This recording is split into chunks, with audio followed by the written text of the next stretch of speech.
Hello जय हिंद दोस्तों, कैसे आप लोग? उम्मीद करते अच्छे होंगे। देखिए, जैसे कि आप लोग को पता ही होगा, कभी झारखंड एसएससी सीजीएल का न्यू नोटिफिकेशन आ गया है, जिसमें एग्जाम डेट के बारे में बताया गया है। जैसा कि बताया गया आपको 21 सितंबर और 22 सितंबर को जो है जेएसएससी सीजीएल का एग्ज़ाम होने वाला है। देखिए, एक बार आप लोग फिर से 1 महीना तैयारी करके देख लीजिए। अगर अब की बार एग्ज़ाम नहीं होता है तो तब तो बहुत बड़ा दुख की बात है, लेकिन अब की बार उम्मीद है कि लग रहा है कि एग्ज़ाम हो जाना चाहिए। बाकी देखिए आगे क्या होता है। तो फिर भी आप लोग अपना पढ़ाई मत छोड़िए। अगर हो जाता है तो आप ही लोग को नुकसान होगा, इसी के लिए पढ़ाई भी करते रहिए। तो चलिए बिना किसी देरी का, आप जो ये देख रहे होंगे झारखंड एसएससी सीजीएल के सेकंड पेपर हिंदी के लिए, यह बुक काफ़ी महत्वपूर्ण है। इस बुक में जो है टोटल 30 मॉडल प्रैक्टिस सेट दिया हुआ एकदम एग्जाम के पैटर्न पे आधारित है। देखिए, इस वीडियो से पहले अब तक जो हम हैं 26 सेट कंप्लीट करा दिए। अगर आपने इस सभी सेट को नहीं देखे हैं तो आप प्लेलिस्ट में जाके सभी सेट को बिल्कुल देख सकते हैं। देखिए, अगर आप इस संपूर्ण बुक का पीडीएफ बिल्कुल फ्री ऑफ कॉस्ट में प्राप्त करना चाहते हैं तो आप हमारे टेलीग्राम को ज्वाइन करके पीडीएफ वहाँ से बिल्कुल फ्री ऑफ कॉस्ट में प्राप्त कर सकते हैं। तो चलिए बिना किसी देरी का देखिए आज का सेट नंबर 27 देखते हैं। देखिए, आपसे एक छोटा सा रिक्वेस्ट है, अगर आप हमारे चैनल पर पहली बार आएंगे तो प्लीज़ आप चैनल को सब्सक्राइब जरूर कीजिएगा। वीडियो अच्छा लगे तो लाइक कीजिएगा। किसी भी प्रश्न में कोई भी दिक्कत हो आप हमें कमेंट में जरूर बताइएगा। चलिए बिना किसी देरी के आज के सेट का पहला नंबर प्रश्न को देखते हैं। पहला प्रश्न है, निम्न में से तत्पुरुष समास का उदाहरण कौन है? इस ऑप्शन में से कौन सा है जो तत्पुरुष समास है? तो इसका आंसर हो जाएगा आपको ऑप्शन नंबर सी, आत्मनिर्भर। आत्मनिर्भर क्या है? आत्मनिर्भर एक तत्पुरुष समास का उदाहरण है। अगला प्रश्न है, जिस समास में उत्तर पद प्रधान यानी कि उत्तर पद की प्रधानता होती है उसे क्या कहा जाता है? इसका आंसर हो जाएगा आपको ऑप्शन नंबर ए, उसे तत्पुरुष समास कहा जाता है। क्या कहा जाता है? तत्पुरुष समास। अगला प्रश्न है, नाक रगड़ना का क्या अर्थ होता है? इसका आंसर हो जाएगा आपको ऑप्शन नंबर सी, यानी कि दीनतापूर्वक प्रार्थना करना। क्या हो जाएगा? दीनतापूर्वक प्रार्थना करना नाक रगड़ने का अर्थ हो जाएगा। अगला प्रश्न देखते हैं, प्रश्न संख्या 4 नंबर। समझौता करना निम्नलिखित में से किस मुहावरे का अर्थ है? तो इसका आंसर हो जाएगा ऑप्शन नंबर बी, खाई पाटना। क्या हो जाएगा? खाई पाटना हो जाएगा। अगला प्रश्न है प्रश्न संख्या 5 नंबर। जिस संज्ञा शब्द से किसी गुण, दोष, दशा आदि का बोध होता है उसे क्या कहा जाता है? इसका आंसर हो जाएगा आपको ऑप्शन नंबर सी, उसे भाववाचक संज्ञा कहा जाता है। क्या कहा जाता है? उसे भाववाचक संज्ञा।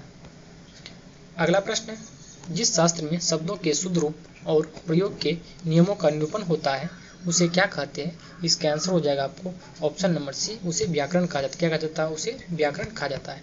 देखिए, सभी प्रश्न काफी महत्वपूर्ण है एग्जाम की दृष्टि से। आप वीडियो को एक बार लास्ट तक जरूर देखिएगा। अगला प्रश्न, मैं अपने आप वस्त्र साफ कर लेता हूँ। इस वाक्य में मैं कौन सा, ये जो मैं है ये कौन सा सर्वनाम है? इसका आंसर हो जाएगा आपको ऑप्शन नंबर सी, निजवाचक सर्वनाम। क्या हो जाएगा? निजवाचक सर्वनाम हो जाएंगे।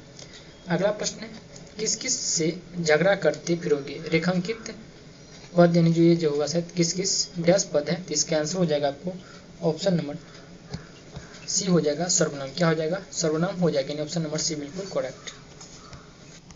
अगला प्रश्न देखिए, प्रश्न संख्या 9 नंबर। वह अगले साल आएगा, इस वाक्य में कौन सा कारक है? तो इसका आंसर हो जाएगा आपको ऑप्शन नंबर सी, अधिकरण कारक। क्या हो जाएगा? अधिकरण कारक हो जाएगा। अगला प्रश्न है, मैंने राजा के लिए कपड़े खरीदे। इस वाक्य में कारक का प्रकार बताइए। तो इसका आंसर हो जाएगा आपको ऑप्शन नंबर ए, अपादान कारक। क्या हो जाएगा? अपादान कारक हो जाएगा। अगला प्रश्न है प्रश्न संख्या 11। निम्नलिखित में से कौन सा शब्द विशेषण है? इसका आंसर ऑप्शन नंबर डी हो जाएगा आपको, घरेलू। यह जो है एक विशेषण शब्द का उदाहरण है। अगला प्रश्न है, हजारों लोगों ने देखा है। वाक्य में विशेषण कौन है? इसका आंसर हो जाएगा आपको ऑप्शन नंबर सी, हजारों। क्या हो जाएगा? हजारों जो है यह एक विशेषण है। अगला प्रश्न है, निम्न में से प्रेरणार्थक क्रिया कौन है? इस ऑप्शन में से कौन सा है जो प्रेरणार्थक क्रिया का उदाहरण है? तो ये हो जाएगा आपको जागना। क्या हो जाएगा? जागना जो है एक प्रेरणार्थक क्रिया का उदाहरण है।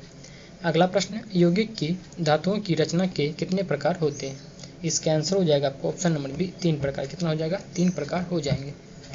अगला प्रश्न देखते हैं प्रश्न संख्या 15 नंबर। इनमें से कौन सा नाम अपभ्रंश के लिए प्रयुक्त नहीं होता है? तो इसका आंसर हो जाएगा आपको option number A, Dingal. Dingal जो है यह अपभ्रंश के लिए प्रयुक्त नहीं होता है। अगला प्रश्न है, असंगत बताइए। इस ऑप्शन में से कौन सा ऑप्शन है जो असंगत जोड़ी है? तो इसका आंसर हो जाएगा आपको ऑप्शन नंबर बी, यानी कि मारवाड़ी इंदौर। ये ऑप्शन गलत है, जबकि जयपुरी अजमेर, मालवी रतलाम, मेवाल ये सभी कथन सही है, जबकि ऑप्शन नंबर बी गलत कथन है। अगला प्रश्न है, साइकिल, बिस्कुट और टोस्ट शब्द क्या है? इसका आंसर हो जाएगा आपको ऑप्शन नंबर बी, विदेशी। कौन सा? ये सभी जो है विदेशी शब्द का उदाहरण है। अगला प्रश्न है, सरकारी कामकाज की वह भाषा जिसे संविधान ने सरकारी कामकाज के लिए स्वीकृत किया है वह कौन सा भाषा कहलाती है? ये हो जाएगा आपको राजभाषा। क्या हो जाएगा? राजभाषा हो जाएंगे। कौन हो जाएंगे? राजभाषा। अगला प्रश्न, निम्नलिखित में से कौन सा तद्भव शब्द है? इस ऑप्शन में से कौन सा है जो तद्भव शब्द का उदाहरण है? ये हो जाएगा आपको अमीय। क्या हो जाएगा? अमीय हो जाएंगे। अगला प्रश्न है, हिंदी और उर्दू के बीच की सरल भाषा क्या कहलाती है? ये हो जाएगा आपको हिंदुस्तानी। क्या हो जाएगा? हिंदुस्तानी हो जाएगा। अगला प्रश्न है, सर्वश्रेष्ठ रस किसे माना गया है? तो इसका आंसर हो जाएगा आपको ऑप्शन नंबर सी, श्रृंगार रस को। किसे? श्रृंगार रस को जो है सर्वश्रेष्ठ रस माना गया है। अगला प्रश्न है, नाइट्रोजन का नत्रजन करना भाषा विकास के किस कारण में जोड़ा जाएगा? इसका आंसर हो जाएगा आपको ऑप्शन नंबर बी, नवीकरण की प्रकृति। क्या हो जाएगा? नवीनीकरण की प्रकृति हो जाएगा। अगला प्रश्न देखते हैं, प्रश्न संख्या 23 नंबर। क्रोध किस रस का अस्थायी भाव है? क्रोध जो है या किस रस का अस्थायी भाव है? ये हो जाएगा आपको रोध का। किसका? रोध का हो जाएगा। अगला प्रश्न है, कविता कवि व्यक्तित्व की अभिव्यक्ति नहीं अभिव्यक्तित्व से पलायन है रस किसका कथन है? इसका आंसर हो जाएगा आपको ऑप्शन नंबर बी, इलियट का। किसका? इलियट का हो जाएगा। अगला प्रश्न है 25 नंबर, डैश किसी भी रचना का एक भाग होता है? तो इसका आंसर हो जाएगा आपको ऑप्शन नंबर सी, अनुच्छेद। क्या हो जाएगा? अनुच्छेद जो है किसी भी रचना का एक भाग होता है। अगला प्रश्न है, द लॉज के लेखक कौन है? इसका आंसर हो जाएगा आपको ऑप्शन नंबर डी, प्लेटो। क्या हो जाएगा? प्लेटो हो जाएंगे। अगला प्रश्न है 27 नंबर, वह कौन सा पत्र औपचारिक पत्र के अंतर्गत नहीं आता? इस ऑप्शन में से कौन सा है जो औपचारिक पत्र के अंतर्गत नहीं आते हैं? ये हो जाएगा आपको व्यक्तित्व पत्र हो जाएंगे। कौन? व्यक्तित्व पत्र। अगला प्रश्न है, वक्रोक्ति अलंकार के कितने भेद हैं? इसका आंसर हो जाएगा आपको ऑप्शन नंबर सी, 2। कितना हो जाएगा? 2 हो जाएंगे। अगला प्रश्न है प्रश्न संख्या 29, कैसे व्यक्ति का संसार में लोग विश्वास करते हैं? तो ये आपको झूठे व्यक्ति को। झूठे व्यक्ति को जो लोग हैं संसार में विश्वास करते हैं। अगला प्रश्न है, हम तो एक एक करे जाना पद में कवि ने स्वयं को क्या कहा है? ये हो जाएगा स्वयं जो कवि ने स्वयं को क्या कहा है? तो मस्ताना कहा है। यानी ऑप्शन नंबर ए बिल्कुल करेक्ट हो जाएगा। अगला प्रश्न है, गोपियां कृष्ण को किस प्रकार धारण किया था? इसका आंसर हो जाएगा आपको ऑप्शन नंबर डी, यानी कि वचन से, कर्म से, मन से, ये सभी से गोपियां जो है कृष्ण को धारण किया था। अगला प्रश्न, तुलसीदास के दीक्षा गुरु कहाँ के वासी थे? तुलसीदास के जो है दीक्षा गुरु कहाँ के वासी थे? ये जो आपको उत्तर प्रदेश के। कहाँ के? उत्तर प्रदेश हो जाएंगे। अगला प्रश्न है, सतसई में मुख्यतः किस तरह के दोहे होते हैं? इसका आंसर हो जाएगा आपको ऑप्शन नंबर बी, प्रेम और भक्ति रस के। क्या हो जाएगा? प्रेम और भक्ति रस के दोहे होते हैं। अगला प्रश्न है, मोहन ओडे पितु पटु साम सोलेन गात में कौन सा अलंकार है? ये हो जाएगा आपको ऑप्शन नंबर ए, अनुप्रास। क्या हो जाएगा? अनुप्रास अलंकार हो जाएंगे। अगला प्रश्न है 35 नंबर, कवि भूषण की उपाधि दी थी क्या? इसका आंसर किसने? इसका आंसर हो जाएगा ऑप्शन नंबर ए, चित्रकूट के सोलंकी राजा रुद्रशाह ने। किसने? चित्रकूट के सोलंकी राजा रुद्रशाह। अगला प्रश्न है प्रश्न संख्या 36, विद्यापति ने किसकी साधना के द्वारा ईश्वर की साधना की थी?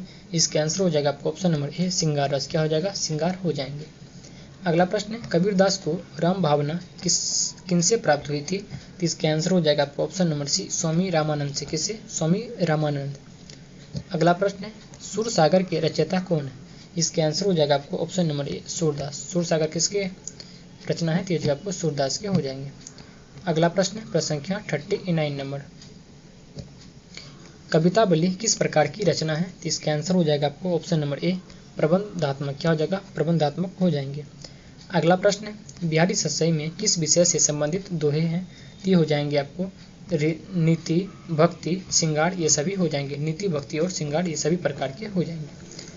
अगला प्रश्न, रसखान का विशेष लगाव हुआ किससे? तो इसका आंसर हो जाएगा आपको ऑप्शन नंबर ए, ब्रजभूमि के प्रति। क्या हो जाएगा? ब्रजभूमि के प्रति हो जाएगा। अगला प्रश्न, भूषण जी को कवि भूषण की उपाधि किसने दी थी? तो इसका आंसर हो जाएगा आपको ऑप्शन नंबर ए, यानी कि राजा रुद्रशाह हो जाएंगे। कौन हो जाएंगे? राजा रुद्रशाह। अगला प्रश्न है, भारतेंदु का जन्म कब हुआ? ये जगह आपको 1850 ईस्वी में भारतेंदु का जन्म हुआ था और मृत्यु कब हुआ था? 1885 ईस्वी हो जाएगा। अगला प्रश्न है, ब्रजभाषा में भारतेंदु जी किस नाम से कविता लिखते थे? ये हो जाएगा आपको ऑप्शन नंबर बी, गिरिधर दास के नाम से। किससे? गिरिधर दास के नाम से लिखते थे। अगला प्रश्न है, इन कवियों में से कौन जो है हरि गीतिका छंद से संबंधित है? ये हो जाएगा आपको मैथिली शरण गुप्त, इन ऑप्शन नंबर सी बिल्कुल करेक्ट हो जाएगा। अगला प्रश्न है प्रसाद जी के काव्य में किस भाव का विशेष महत्व है? ये हो जाएगा आपको इसका आंसर ऑप्शन नंबर सी यानी कि लक्षणित। क्या हो जाएगा? लक्षणित हो जाएगा, यानी ऑप्शन नंबर सी बिल्कुल करेक्ट हो जाएगा। अगला प्रश्न है 47 नंबर, अज्ञा जी का जन्म कहाँ हुआ? इसका आंसर हो जाएगा आपको ऑप्शन नंबर सी कसिया कुशीनगर हो जाएगा, यानी ये उत्तर प्रदेश में पड़ता है। कहाँ? उत्तर प्रदेश। अगला प्रश्न है सूर्यकांत त्रिपाठी निराला के पिता का क्या नाम था? इसका आंसर हो जाएगा आपको option number C Ramsahay Tripathi हो जाएगा। क्या हो जाएगा? रामसहाय त्रिपाठी। अगला प्रश्न है अपनी किस काव्य कृति की भूमिका में पंत ने भाषा, अलंकार, छंद, शब्द आदि का विचार किया है? ये हो जाएगा आपको ऑप्शन नंबर डी पल्लव में। क्या हो जाएगा? पल्लव हो जाएंगे। अगला प्रश्न है 50 नंबर, धूमिल कठोर श्रम करने के बावजूद कलकत्ता की कंपनी से सेवा मुक्त किस कारण हुई? ये हो जाएगा आपको ऑप्शन नंबर ए यानी स्वतंत्र प्रकृति के कारण हो जाएंगे। क्या? स्वतंत्र प्रकृति के कारण। अगला प्रश्न है प्रश्न संख्या 51, महादेवी वर्मा के प्रथम काव्य संकलन निहार की भूमिका किसने लिखी थी? ये हो जाएगा आपको ऑप्शन नंबर डी हरिओद ने। क्या हो जाएगा? हरिओद हो जाएंगे। अगला प्रश्न है प्रसाद के गुरु कौन थे? इसका आंसर हो जाएगा ऑप्शन नंबर ए रसमय सिद्ध। क्या हो जाएगा? रसमय सिद्ध जो है प्रसाद के गुरु थे। अगला प्रश्न है प्रश्न संख्या 53 नंबर, इनमें से किस कवि को अधर्य का कवि कहा गया है? ये हो जाएगा आपको option number B Dinkar ji को। किसे? दिनकर जी को कहा गया है। अगला प्रश्न है अज्ञा जी का निधन कब हुआ? इसका आंसर हो जाएगा आपको ऑप्शन नंबर ए 1987 ईस्वी में अज्ञा जी का निधन हो गया था। अगला प्रश्न है भोला हरि को किस लोभ में गाय देने को राजी होता है? ये जो आपको सगाई के लोभ में। क्या हो जाएगा? सगाई के लोभ में जो है भोला होरी को गाय देने के लिए राजी होता है। अगला प्रश्न है प्रेमचंद का अधूरा उपन्यास कौन सा है? इसका आंसर हो जाएगा आपको ऑप्शन नंबर ए मंगलसूत्र हो जाएगा। इसको पूरा किसने किया था? तो प्रेमचंद के पुत्र जो है अमृत राय ने इसको पूरा किया था। अगला प्रश्न है लाल पताका साप्ताहिक पत्र के संपादक कौन थे? इसका आंसर हो जाएगा आपको ऑप्शन नंबर बी श्री चिनगारी जी। कौन हो जाएगा? श्री चिनगारी जी हो जाएंगे। अगला प्रश्न है भारतेंदु हरिश्चंद्र के काव्य की भाषा क्या है? इसका आंसर हो जाएगा आपको ऑप्शन नंबर ए ब्रज भाषा। क्या हो जाएगा? ब्रज भाषा हो जाएगा, यानी ऑप्शन नंबर ए बिल्कुल करेक्ट हो जाएगा। अगला प्रश्न है मुंशी प्रेमचंद का जन्म कहाँ हुआ था? इसका आंसर हो जाएगा आपको option number D Uttar Pradesh के इलाहाबाद हो जाएगा, जिसका वही वर्तमान नाम क्या है? तो प्रयागराज। अगला प्रश्न है खालसी जी लाल बाग मेला पे किसके लिए कंगन लाए थे? ये जो आपको फुलिया के लिए। ऑप्शन नंबर डी बिल्कुल करेक्ट हो जाएगा। अगला प्रश्न देखते हैं प्रश्न संख्या 61 नंबर, अखाड़ा कौन चलाता था? इसका आंसर हो जाएगा आपको ऑप्शन नंबर बी यानी कि कालीचरण। कालीचरण जो था यह अखाड़ा चलाता था। अगला प्रश्न है यहाँ पे बावन दास होगा, बावन दास के हाथ में खून से रंगा हुआ झंडा किसने दिया था? इसका आंसर हो जाएगा आपको ऑप्शन नंबर ए कालीचरण। क्या हो जाएगा? कालीचरण हो जाएगा इसका आंसर। अगला प्रश्न है हरगोड़ी सिंह को तहसीलदार किसने दिलवाई थी? इसका आंसर हो जाएगा आपको option number A Singh ji ने। श्री सिंह जी हो जाएंगे।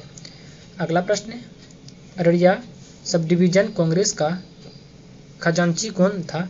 इसका आंसर हो जाएगा आपको ऑप्शन नंबर सी यानी कि खेकमल जोहारचंद हो जाएंगे। कौन हो जाएंगे? खेकमल जोहारचंद। अगला प्रश्न देखिए गोबर ने झुमिया से शादी की, वह किसकी बेटी थी? ये हो जाएगा आपको भोला की बेटी थी। किसकी? भोला की। अगला प्रश्न है किस नदी को पार करके मेरीगंज गाँव जाना पड़ता था? ये हो जाएगा आपको गंगा नदी। क्या हो जाएगा? गंगा नदी। ऑप्शन नंबर ए बिल्कुल करेक्ट हो जाएगा। अगला प्रश्न है सिपालगंज ग्राम सभा के चुनाव में किस महीने होने वाले थे? इसका आंसर हो जाएगा आपको ऑप्शन नंबर ए जनवरी माह में। क्या हो जाएगा? जनवरी हो जाएगा। अगला प्रश्न है भोला के कुल कितने बेटे थे? इसका आंसर हो जाएगा आपको ऑप्शन नंबर ए 2 बेटे थे। कितना? 2 बेटे थे। अगला प्रश्न देखिए प्रश्न संख्या 69 नंबर, कागजी नींबू जी की सुगंध किस महीने में अधिक होती थी? इसका आंसर हो जाएगा आपको ऑप्शन नंबर सी कार्तिक माह में। क्या हो जाएगा? कार्तिक। अगला प्रश्न है रागदरबारी उपन्यास किस शैली में लिखा गया है? तो इसका आंसर हो जाएगा आपको ऑप्शन नंबर डी रिपोताज शैली, यानी 77 का ऑप्शन नंबर डी बिल्कुल करेक्ट हो जाएगा। अगला प्रश्न है भारतेंदु युग का काल था कब से कब तक? इसका आंसर हो जाएगा आपको ऑप्शन नंबर ए 1869 से लेकर 1900 ईस्वी हो जाएगा। अगला प्रश्न है ध्रुव समनी निम्न में से किस कोटि का नाटक है? ये हो जाएगा आपको ऑप्शन नंबर सी यथार्थवादी हो जाएंगे। कौन हो जाएंगे? यथार्थवादी। अगला प्रश्न है 73 नंबर, नाटक आधे अधूरे में पुरुष एक पात्र का क्या नाम था? इसका आंसर हो जाएगा आपको ऑप्शन नंबर बी महेंद्रनाथ हो जाएगा। क्या हो जाएगा? महेंद्रनाथ। अगला प्रश्न, भारत दुर्देव भारत तेंदु के किस नाटक का पात्र है? इसका आंसर हो जाएगा आपको ऑप्शन नंबर ए भारत दुर्दशा हो जाएंगे। क्या हो जाएंगे? भारत दुर्दशा। अगला प्रश्न है, प्रसाद के किस नाटक में पुरुष के आतंक से नारी मुक्त की समस्या को उठाया गया है? तो इसका आंसर हो जाएगा आपको ऑप्शन नंबर ए ध्रुव स्वामिनी हो जाएंगे। क्या हो जाएंगे? ध्रुव स्वामिनी हो जाएंगे। अगला प्रश्न है, प्रश्न संख्या 76 नंबर, महेंद्रनाथ के घर का खर्च कौन चलाता है? इसका आंसर हो जाएगा आपको ऑप्शन नंबर ए सावित्री हो जाएंगी, उसकी पत्नी। क्या हो जाएंगे? उसकी पत्नी सावित्री। अगला प्रश्न है, जितेंद्र कुमार का बचपन में क्या नाम रखा गया? इसका आंसर हो जाएगा आपको ऑप्शन नंबर सी आनंदीलाल। क्या हो जाएगा? आनंदीलाल रखा गया था। अगला प्रश्न, मिस्टर हरिबूट किस विषय का शिक्षक था? इसका आंसर हो जाएगा आपको ऑप्शन नंबर ए वाद्य संगीत हो जाएंगे। कौन हो जाएंगे? वाद्य और संगीत के। अगला प्रश्न है, आइरीन की दैनिक कमाई कितनी थी? इसका आंसर हो जाएगा आपको ऑप्शन नंबर डी 2 से 3 आने। कितने? 2 से 3 आने। अगला प्रश्न है, राम जी कितने रुपये किराया देता था? तो ये हो जाएगा आपको 2 रुपये। कितने हो जाएंगे? 2 रुपये हो जाएंगे। अगला प्रश्न है, किसके दिल में विद्रोह की आवाज़ उठती है? हम क्यों नीचे हैं और ये लोग क्या ऊंचे हैं? यह कथन किसका था? ये जो आपको गंगी का, यानी ऑप्शन नंबर बी बिल्कुल करेक्ट हो जाएगा। अगला प्रश्न है, छात्रावास के नौकर का क्या नाम था? तो ये हो जाएगा आपको करमुद्दीन हो जाएगी, ऑप्शन नंबर ए बिल्कुल करेक्ट हो जाएगा। अगला प्रश्न है, कहानी के अनुसार सब यात्रा किस रोड से होकर गुजरने वाली थी? ये हो जाएगा आपको आर्य समाज रोड हो जाएगा, ऑप्शन नंबर सी बिल्कुल करेक्ट हो जाएगा। अगला प्रश्न है, प्रश्न संख्या 84 नंबर, रोज सुबह पैसेंजर आने से पहले गणेशी ने गजदर बाबू के लिए क्या लाकर रख देता था? ये जो आपको पूर्वी जलेबियाँ और चाय, यानी ऑप्शन नंबर ए बिल्कुल करेक्ट हो जाएगा। अगला प्रश्न है, प्रश्न संख्या 85 नंबर, अतिबाजी का मुकाबला किस स्थान पर होने वाला था? ये हो जाएगा आपको ऑप्शन नंबर सी जालौन और फतेहपुर में। कौन लगेगा? जालौन और फतेहपुर हो जाएंगे। कहाँ? जालौन और फतेहपुर में। अगला प्रश्न है, मनाली में 10 दिन तक रहा था कौन? ये आपको रंजीत रहा था। कौन? रंजीत, यानी ऑप्शन नंबर बी बिल्कुल करेक्ट हो जाएगा। अगला है, आकाश धर्मगुरु कहा जाता है किसे? ये हो जाएगा आपको रामानंद को। क्या हो जाएगा? रामानंद को हो जाएगा। अगला प्रश्न है, ढाई आखर प्रेम का पढ़े सो पंक्ति होए, ढाई आखर प्रेम का पढ़े सो पंडित होए, यह पंक्ति किस कवि का? देखिए कहा गया है कथन में, ढाई आखर प्रेम का पढ़े सो पंडित होए, यह पंक्ति किस कवि का है? ये हो जाएगा आपको कबीरदास। किसका हो जाएगा? कबीरदास का हो जाएगा। अगला प्रश्न है, कबीरदास की वाणी का संग्रह किस नाम से प्रसिद्ध है?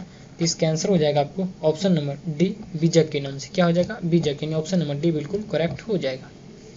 अगला प्रश्न है, रसरत्न के रचयिता कौन है? इसका आंसर ऑप्शन नंबर सी हो जाएगा आपको पुहर। क्या हो जाएगा? पुहकर हो जाएगा। क्या हो जाएगा? पुहकर।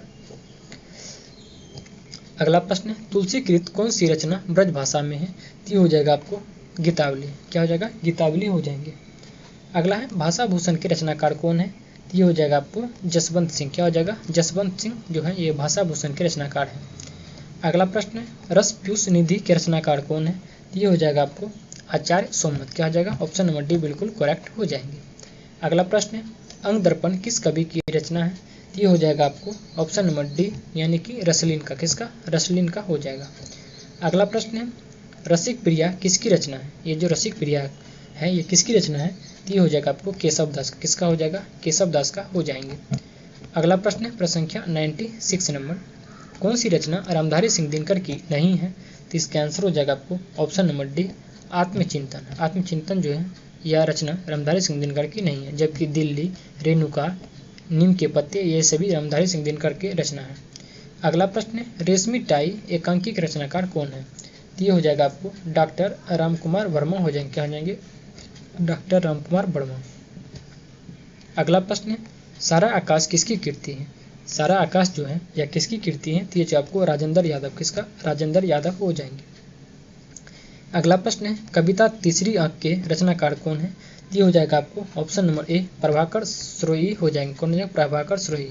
आज की वीडियो का देखिए लास्ट प्रश्न है, गांधी जी की जीवनी महात्मा गांधी के लेखक कौन है? तो इसका आंसर हो जाएगा आपको option number A Ishwari Prasad Sharma हो जाएंगे। कौन हो जाएंगे? ईश्वरी प्रसाद शर्मा। देखिए उम्मीद करते हैं वीडियो आपको पसंद आएंगे, और वीडियो आपको अच्छा लगे प्लीज़ आपसे रिक्वेस्ट है आप वीडियो को लाइक कीजिएगा, अपना कमेंट में फीडबैक जरूर दीजिएगा। इसी के साथ मिलते हैं हम आपसे अगले वीडियो में। तब के लिए धन्यवाद।